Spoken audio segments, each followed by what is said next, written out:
রাষ্ট্রনায়ক মানে দুদেশের রাষ্ট্রনায়কের তৎপরতায়, সেটা তো খুবই আমাদেরকে আশার আলো দেখাচ্ছে। সত্যি সত্যি প্রতিবেশীদের সাথে অশান্তি কে চায়? সেখান থেকেই তো যত রকমের সমস্যা, মানে ইনসিকিউরিটি এগুলো তৈরি হয়।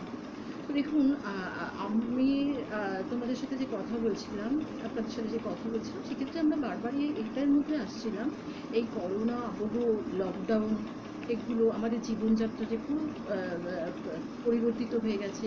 লকডাউনের পরে আনলক অবস্থায় এখন আমরা অনেকটা ফ্রি, কিছুটা ফ্রি, কিন্তু আমাদের যে নিয়ম কানুনের মধ্যে যেতে হয়েছে, সেটার জন্য কিন্তু আমাদের অনেক রকম একটা নতুন একটা জীবন, সেটা কারোরই অতটা ভালো লাগছে না, বিকজ এটা আমাদের খুব মানে বহু যুগ যুগ ধরে আমাদের যে তদানীন্তন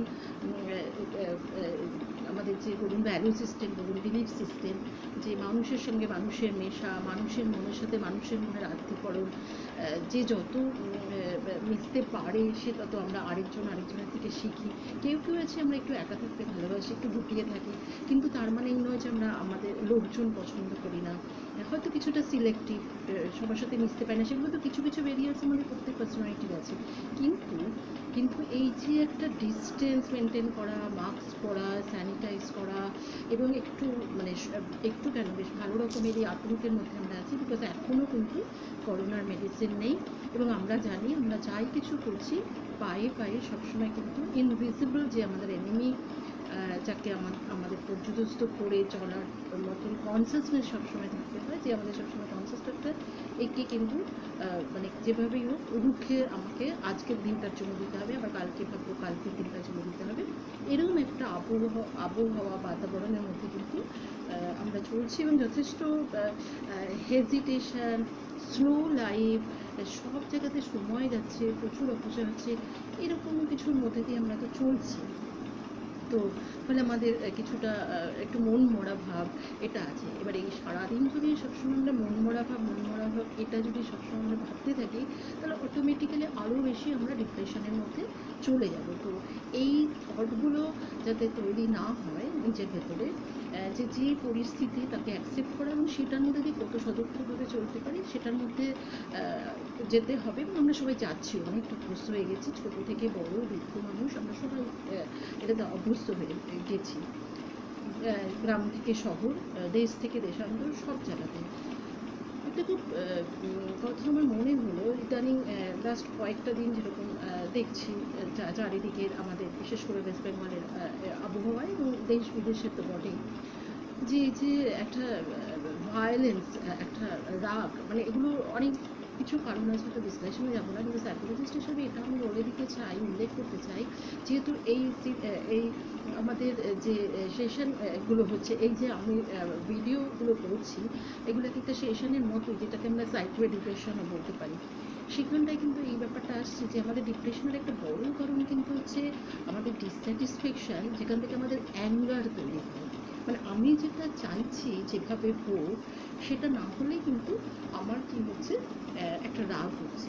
যাই হোক, এই অ্যানালিসিসের মধ্যে আজকে যাবো না, আজকে খুব কম সময়ের মধ্যে আমি এটা বলার চেষ্টা করবো, রাগ কিন্তু একটা বড় কারণ, অ্যাঙ্গার কিন্তু একটা বড় কারণ, যেটাকে আমরা ম্যানেজ করতে যদি না পারি, তাহলে কিন্তু আমাদের ডিপ্রেশন হবে, অ্যাংজাইটি হবে।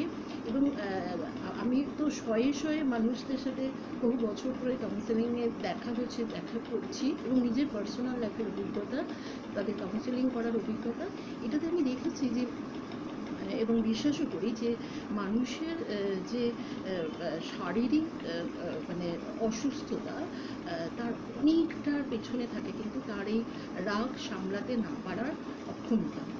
এটা একটা অক্ষমতা, মানে রাগ হবে না এরকম ব্যক্তিত্ব বলতে, রাগই নেই বলতে আমাদের কার কথা মনে পড়ে?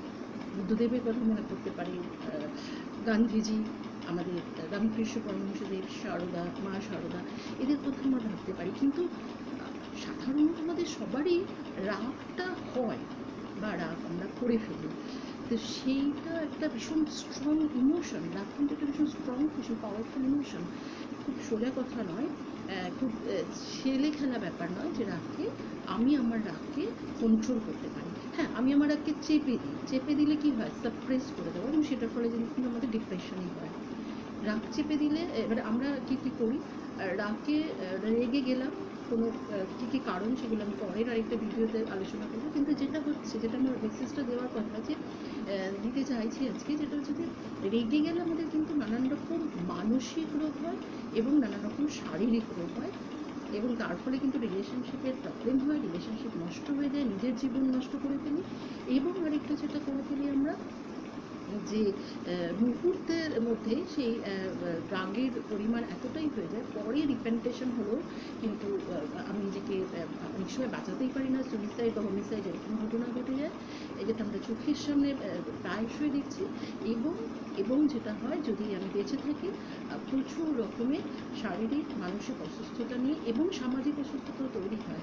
সমাজের মানুষের চোখে আমার নিজের ডিগনিটি, আমার নিজের পজিশন, সেগুলো কিন্তু নানানভাবে হ্যাম্পার হয় যদি আমি নিজের রাগকে কন্ট্রোল করতে না পারি।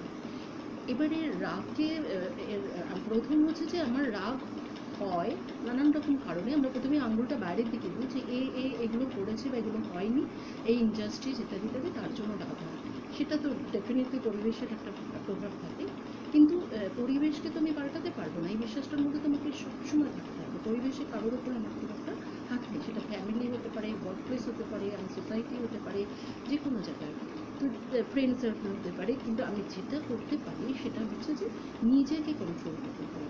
এবার এই রাগকে প্রকাশ করি আমরা, যদি আমি রাগ রেগে যাই, রাগ প্রকাশ করি, নিজের তো ক্ষতি হয়। মানে ফার্স্ট তো আমি রেগে গেলাম মানে সেই নেগেটিভ ইমোশনটা আমার শরীরের মধ্যে, আমার ব্রেনের মধ্যে তৈরি হলো, সেটা আমার ক্ষতি করে, আমার সাইকোলজিক্যাল খুব ড্যামেজ হয়, আমার মানসিক অবসাদ আসে, কেন রেগে গেলাম, এত নাড়া করলো পারতাম, রেগে গিয়ে চেঁচামেচি, অশান্তি, বা আমি অ্যাবিউসিভ ল্যাঙ্গুয়েজ ইউজ করে ফেলাম। অনেকেই আমরা আছি, অনেক তথাকথিত বৃদ্ধজনও আছে, তারা রেগে গিয়ে কিন্তু খুব গালিগালাজ করে ফেলি, অথবা জিনিসপত্র ছুঁড়ে ফেলে দিই, বাড়ি থেকে বেরিয়ে যায়। আবার কেউ কেউ সেটা করলে, এটা যদি কেউ করি একটা গ্রুপ, তাহলে কিন্তু তার নিজের ক্ষতি হয়, এবং সে যার ওপর এটা করে বা যাদের ওপরে করে তাদের তো ক্ষতি হবেই।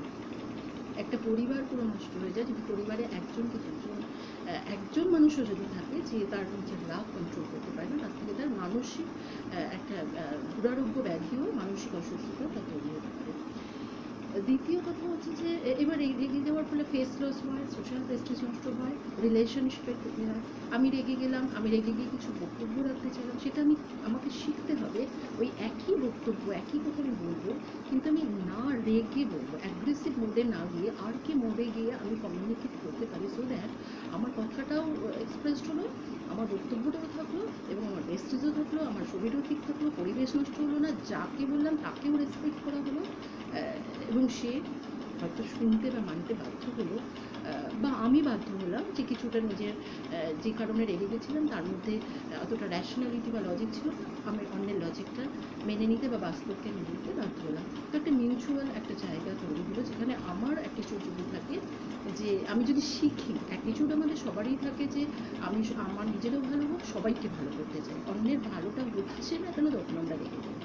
তো এই জায়গাটায় আমাকে একটা গ্রুপ এই কারণে তাদের রেগে যায় বলে তারা ভীষণ অসম্মানিত হয়, লোকজন তাকে দেয় না, অ্যাভয়েড করে, ছোটদের কাছে হাসির খোরাক হয়ে দাঁড়ায়, তারা সমাজের অন্যান্য লোকেদের কাছে তার ডিগনিটি অনুযায়ী সে সম্মান পায় না, সোজা কথা।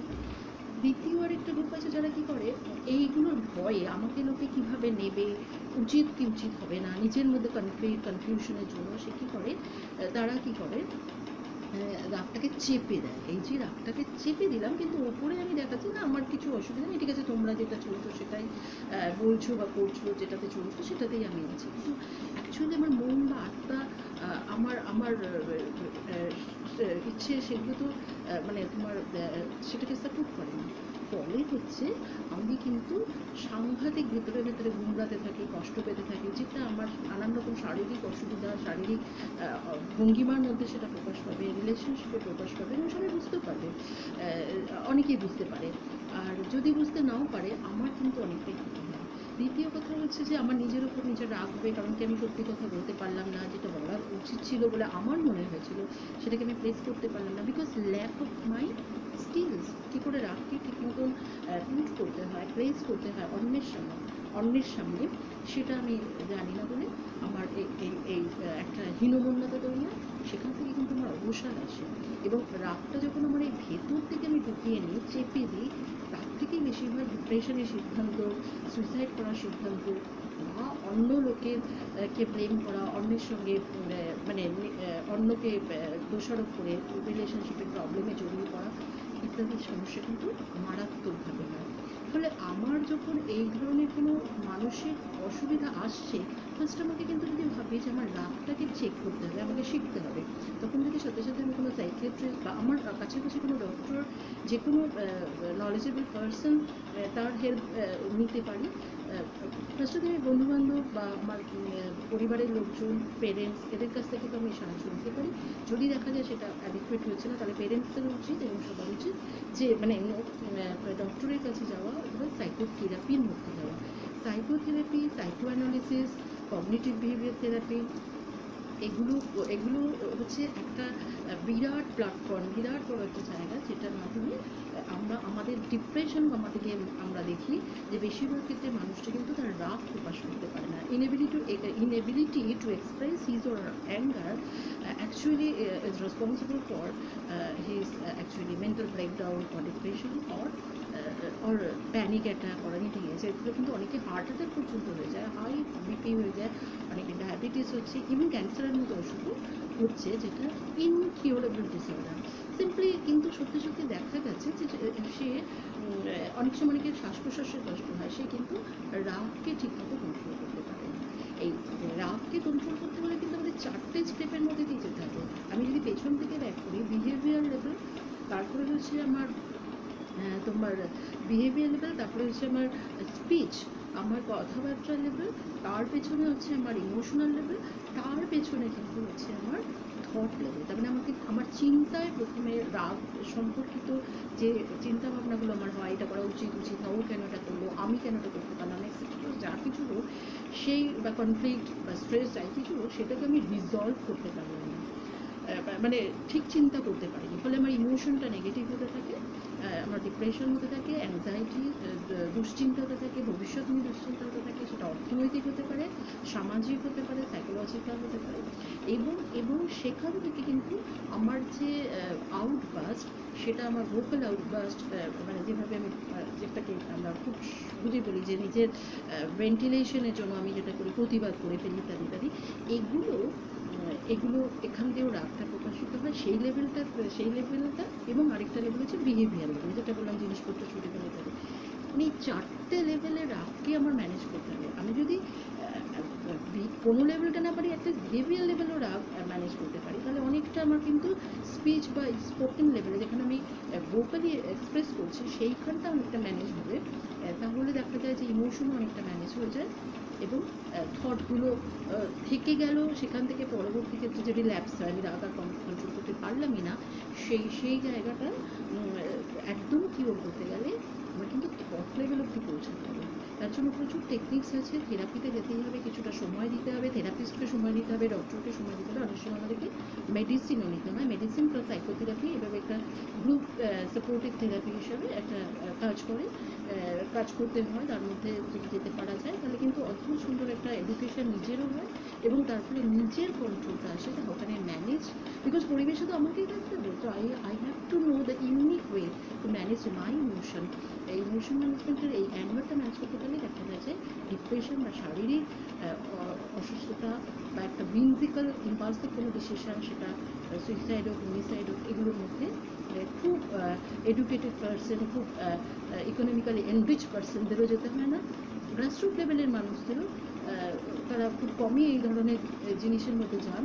মিডিওকার যারা মাঝামাঝি যারা আছে, তাদেরও কিন্তু যাবার দরকার, তখনই যেতে তারা পারবেন না যদি তারা এই ট্রেনিংটা নেন। তো বন্ধুরা, আপনাদের কাছে আমার বিশেষ রিকোয়েস্ট, ডিপ্রেশন হলে অবহেলা করবেন না, ভাববেন যতক্ষণ আপনি নিজে পারছেন তো ডেফিনেটলি করবেন, কিন্তু অবহেলা করবেন না, এবং রাগ, যদি রাগ সামলাতে না পারেন, এটা যদি আপনি চিনতে পারেন সিমটমটা, ঠিক যেমন করোনার সিমটম আমরা শুনে শুনে শিখে গেছি এবং নিজেরাই অনেক এখন সেলফ ইন্ডিপেন্ডেন্ট হয়ে গেছে সেটাকে সামলাতে, ঠিক তেমনি এটাও ভাইরাসের মতো চোখে দেখা যায় না, শুধু তার সিমটমগুলো দেখা যায়। যে এই মুহূর্তে একটা রাগের থট বা হিংসার থট আসছে এবং মনে হচ্ছে এটাকেই আমি একটা হাতিয়ার করতে চাইছি স্ট্র্যাটেজিক্যালি কাউকে শেখাতে পারে, সে ছেলে মেয়ে হতে পারে, ছোটো স্টুডেন্ট হতে পারে, যে কোনো লেভেলে, অফিস হতে পারে, বসকে আমি শিক্ষা দিতে চাই বা বস ভাবলো আমি সাবঅর্ডিনেটদের শিক্ষা দিতে চাই। তো এইটা একটা আমার স্ট্র্যাটেজিক ওয়ে অফ অ্যাঙ্গার। আমি ওর উপর রাগ করি না, আমি ওকে খুব ভালোবাসি, but it's a strategic way of anger. That is also very harmful for every person. যে করে তার জন্য, যার উপরে বা যাদের উপরে করা হয় তাদের ক্ষেত্রে তো বটে, এবং পুরো পরিবেশটা নষ্ট হয়। তো ফলে হচ্ছে এগুলো রিস্ক না নিয়ে নিজের অ্যাঙ্গার ম্যানেজমেন্ট করা এবং অ্যাঙ্গারকে কী করে চ্যানেলাইজ করতে পারা যায়, so that I am feeling comfortable with the other persons. I can help myself and I can help also the other people. এটার মধ্যে কিন্তু যাওয়া আমাকে একটুখানি অনেক সময় শিখতে হয়। সেটা যে কোনো বয়সে যে কোনো মানুষই শুরু করতে পারে না। আমিও নিজের জীবনের ঘটনাগুলো অ্যানালিসিস করতে শেখার পরে আমি কিন্তু নিজে শিখে কিন্তু আমি দেখেছি, হ্যাঁ, আমি অনেক ব্যালেন্স থাকতে পারি ভীষণ ক্রিটিক্যাল বা ভীষণ কঠিন পরিস্থিতিতে, কঠিন খুব ডিফিকাল্ট পার্সনদের সাথেও, যাদের সাথে অনেকেই অ্যাডজাস্ট করতে পারে না, আমার একটু ভয় হয় না তাদের সাথে কাজ করতে, মিশতে বা বাড়িতে থাকতে। তো এটা আমি কিন্তু সাইকোলজি না করলে, নিজের ওপরে এক্সপেরিমেন্ট না করলে, নিজে এগুলো ট্রেনিং না করলে পারতাম না। প্র্যাকটিস দরকার, সময় দরকার। তো প্লিজ এটা জন্য ভাববেন, এটা কিন্তু খুব গুরুত্বপূর্ণ। খুব অল্প সময়ের মধ্যে আমি বলার চেষ্টা করলাম, আবারও পরে নিশ্চয়ই এটা নিয়ে বিস্তারিত আলোচনা করবো। কিন্তু আপনারা অ্যাঙ্গার ম্যানেজমেন্ট কীভাবে করতে পারেন যে কোনো বয়সে, যে কোনো অবস্থা থেকে, এবং বাড়ির লোকদেরকেও কী করে হেল্প করতে পারেন, বিশেষ করে ছোটো ছেলেমেয়েদের, স্কুল লেভেলে যারা আছে, স্কুল কলেজ ইউনিভার্সিটি লেভেলে, তো সেটা যদি হেল্প করতে পারে তাহলে তো আপনি বিরাট কাজ করবেন। তো এটা আমার মনে হয় সচেতনতা, এই ব্যাপারে সচেতনতা দরকার। তো 4টে লেভেলকে ভুলে যাব না, থট, মাই ইমোশনস বা আমার ফিলিংস, আরেকটা হচ্ছে আমার verbal expression and my behaviour, যেটা একেবারেই বেরিয়েই গেল। ভার্বালি অনেক সময় আমরা বলতে গিয়েও চুপ করে যাই, তো বিহেভিয়ার লেভেলে চলে গেলে কিন্তু একটা মারাত্মক অবস্থা আমি পৌঁছে যেতে পারি। তখন যে মানুষটা আমি, সেই মানুষটাই কিন্তু আর থাকি না। এতটা কথোপকথন গেছে, আমি দেখেছি বা নিজের জন্য এক্সপিরিয়েন্স করেছি, দুরকমই হতে পারে।